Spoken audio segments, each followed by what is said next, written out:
Jenna, welcome to the cave. Thank you. Thanks for having me. How are you? I'm good. I can't complain. How are you? Can't complain either. How's life treating you these days with your Netflix show, pandemic? How you dealing with all that? I mean, the Netflix show has been pretty exciting. The pandemic, not as exciting. Kind of getting over that now, waiting for that to wrap itself up and leave. But what are you going to do, right? Yeah. So let's get to know a little bit more about you. The listeners recently saw you on Netflix's Firefly Lane. You had a role on DC Legends. You had a soap opera in Australia.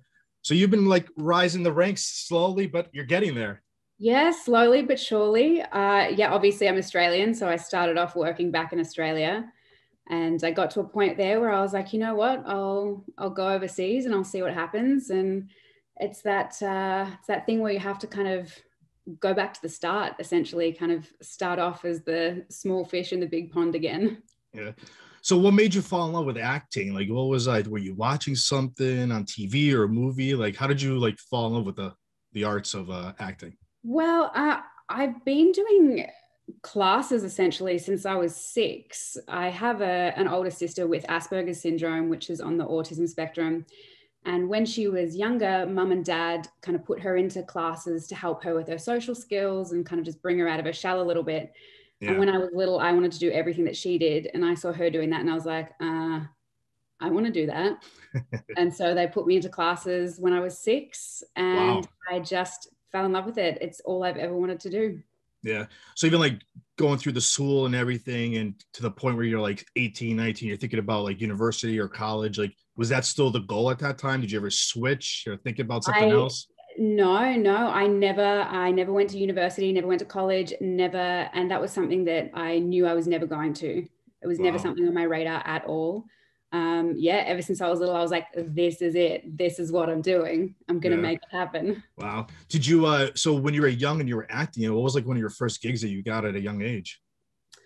Honestly, I didn't do a lot professionally when I was younger, just taking classes and doing a lot of short films and student stuff, some musicals at school, that kind of stuff. And then I think my first professional role was, I think I was 20. Wow. And that was on a show called Mako Mermaids. Oh, wow. So that was before the soap opera? Yes. Yeah. Just before I did Neighbours. So I booked Mako, and then I think when I was still filming that, I booked Neighbours. Wow. So tell us about tell us about Neighbours and what kind of going from there to the point where, okay, now I'm going to the States. That's the next step. What's the next goal?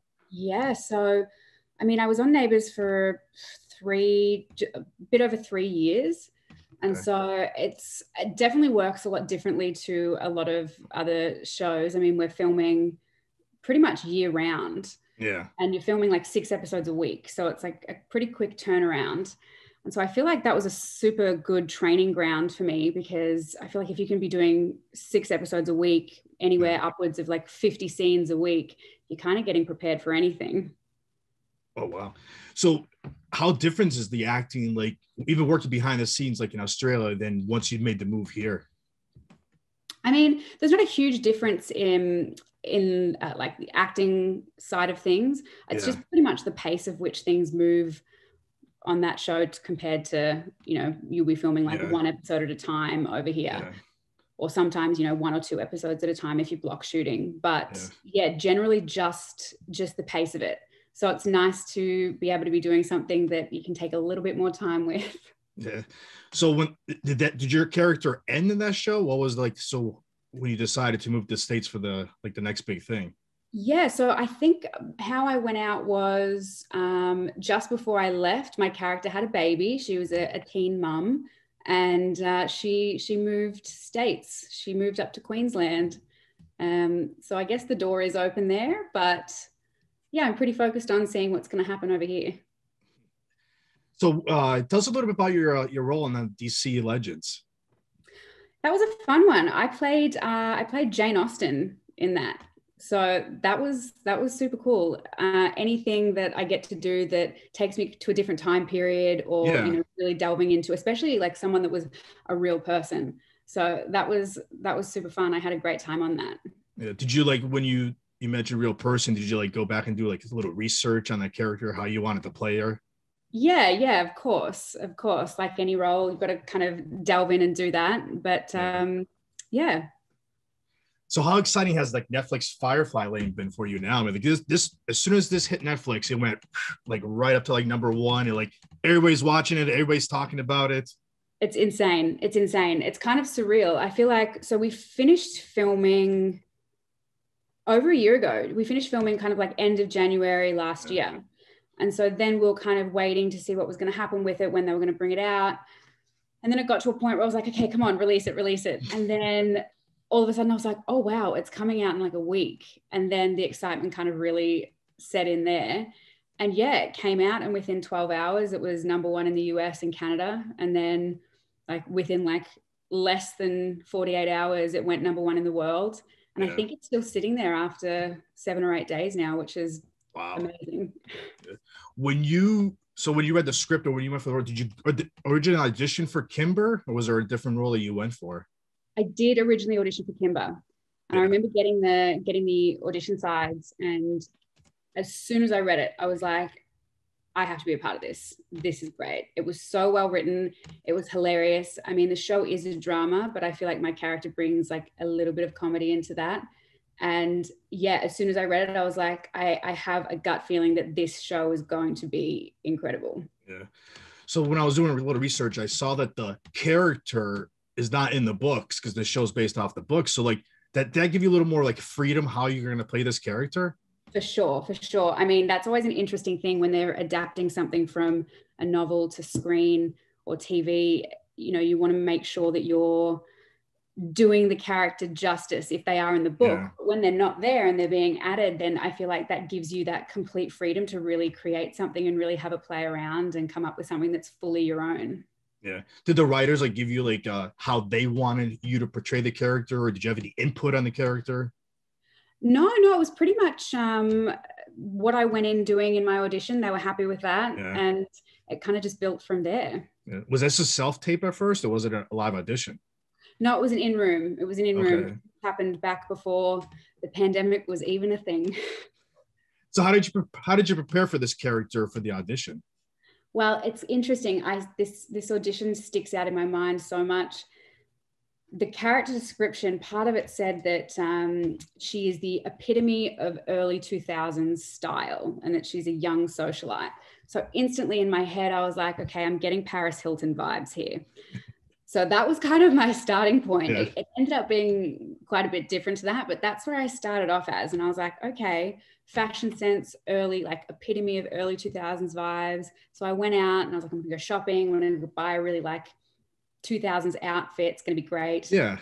And then I got to the audition and I walked into the waiting room and I saw all the other girls that were there for the role. And I was like, oh, have I stuffed this up? Because I am wearing something that is totally different from everyone else. Wow. But it turned out okay. So after like recording a few episodes and everything, like how would you describe her after you played her already for a few episodes? So it's interesting. I feel like she's a very multifaceted character. I mean, she can definitely come across as quite vapid, but getting through the series, you'll find out that she's anything but.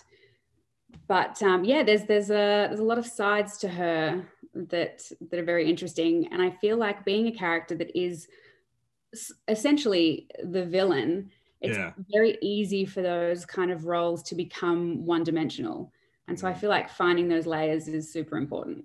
Did you find any like challenges playing the character? Did you find it easy?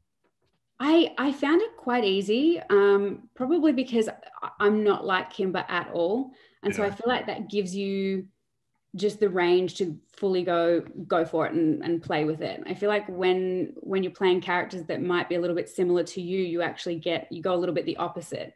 You might be a little bit more reserved in what you're showing. Yeah. Now you play Sarah Chalke's like boss. How fun was that? And how would you like describe the chemistry between you two? Oh, that was so fun. I've been a big fan of Sarah's for a long time. I was a huge fan of Scrubs. And so I was super excited when I found out that I was getting to work with her. And she's so nice. She's so kind. She's hilarious. She was just the best to work with. What's your favorite scene with her? Do you have a favorite scene? Because you had a few scenes with her. Yeah, probably my favorite scene. It's in the second episode, and I have a dog called Joan Didion that I carry around in my bag, and this dog was in the scene, and the poor little thing was just shaking the whole scene. Yeah. And there's a part of it where I'm asking her to express the dog's anal glands, and we kind of ran that scene. And when we got to that part, they were just like, let's just improvise, let's just see what happens, just see what comes out. And it was just hilarious to go through that. So about your character, what's the one thing that you love the most about her? And one thing that you didn't like about her? What one thing that I loved the most about her and one thing I didn't like about her? Yeah. Okay. The one thing I love the most about her is probably how driven she is. Like, she is determined to make a name for herself. She really wants this. She's working hard to get where she's going, which leads into the thing that I don't like about that kind of personality is she's willing to step on anyone to get what she wants. Is there anything you would change about her? Or would that be it right there? Yeah, probably that. But I mean, that's the thing. Like, that's life. There's people out there like that. Yeah. No one's all good or all bad. Right. So I think it's good to see those kind of dynamics. Yeah. What do you, if there's a season 2, because I haven't even heard if there's been a season 2 renewed yet, where do you want to see your character go? Oh, that's a really interesting question.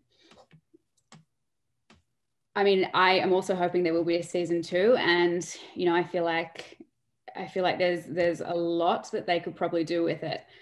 I'd like to see a little bit more growth in maybe her becoming a little bit more humble and realizing, you know, that doing things a certain way maybe isn't the best way to advance her career. Who's other than your character, who's your favorite character on the show? Oh, favorite character on the show. Probably Cloud, who's played by Bo Garrett, Tully's mum. I thought that she just did an incredible job at that role, and it's so great to watch. So hopefully you have no idea season 2. You haven't heard anything yet, I assume. No, we haven't heard anything yet, but I think we're all just waiting for that good news. Now you have another project coming out also. One of Us Is Lying. Tell us about that. So that was a pilot that I shot around the same time that I was doing Firefly. It's also based on a novel, a YA novel by Karen M. McManus. And that was another really fun one. I remember getting the audition for that and realized that it was based on a book. So I looked it up and I saw that someone had left a review on the book saying that it was like a cross between like The Breakfast Club meets Pretty Little Liars. And I was like, okay, I'm digging that vibe. I like that. That sounds pretty cool. Basically, it's about 5 teenagers who go into detention, but only 4 of them come out.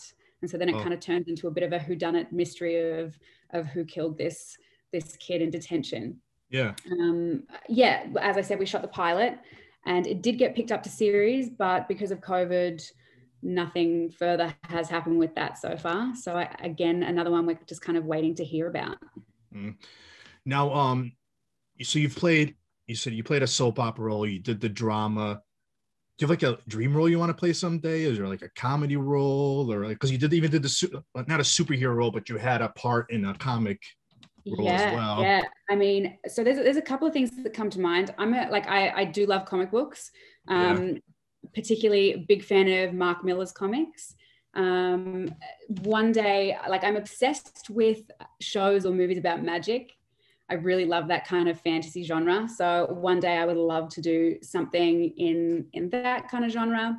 And then the other thing that I would really, really love to do one day is play a James Bond villain, because there's never been a female villain. Like, there's been like bad females, but they've never been the main villain. And so that's on my list. Yeah. You got to push it. Next script that comes out, you got to call them up and say you want to play the villain. Yeah. Is there any other projects that you did film before the pandemic that's going to come out, or? or other things you're working on recently? Yeah, no, nothing super recently. It's been a little bit quiet because of the pandemic. Everything's kind of been a little bit shut down. But yeah, a few things that are in the pipeline. So just waiting to hear more on them. That's awesome. Lastly, how can the listeners and the viewers find you on social media? On Instagram, I'm just under Jenna Rosenow, and on Twitter, Jenna_Rosenow. Jenna, this is great. Thank you for coming on. No worries at all. Thanks so much for having me.